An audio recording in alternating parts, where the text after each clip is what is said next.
Guarantee के साथ कहता हूं दोस्तों, इनमें से 15 चाहे ढका हुआ हो चाहे खुला हुआ हो, 15 के 15 जेल जाएंगे।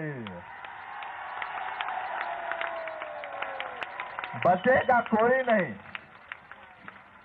बचेगा कोई नहीं। लेकिन इतना ही नहीं होगा, इतना ही नहीं होगा। एक नई राजनीतिक व्यवस्था बनेगी, एक नई आर्थिक व्यवस्था बनेगी, एक नई सामाजिक व्यवस्था बनेगी, एक नई सांस्कृतिक व्यवस्था बनेगी।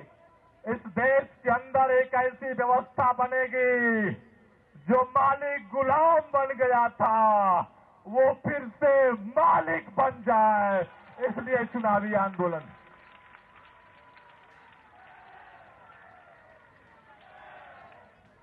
और एक बात और आखिरी करके अपनी बात खत्म करूंगा।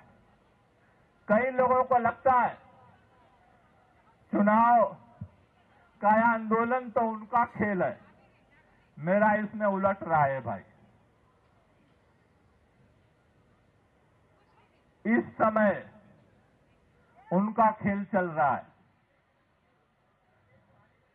इस समय उनका खेल चल रहा है, क्योंकि वो सत्ता में बैठे हैं, संसद में बैठे हैं। लेकिन चुनाव के समय हाथ जोड़ करके वो आपके दरवाजे पर आते हैं, उस समय आपका खेल चलेगा, आप मालिक होंगे उस समय।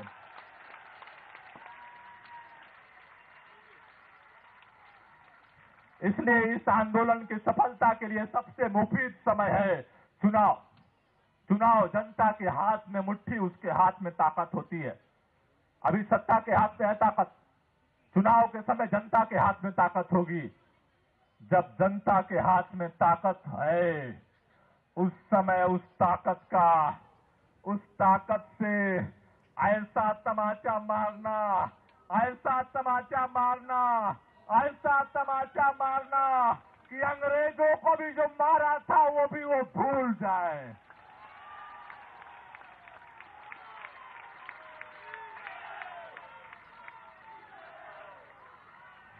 अंत में दोस्तों 2 लाइन करके अपनी बात खत्म करूंगा। तू जिंदा है,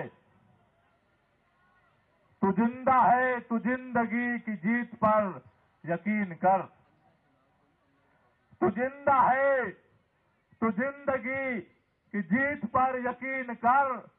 अगर कहीं है स्वर्ग तो उतार ला जमीन पर, उतार ला जमीन पर।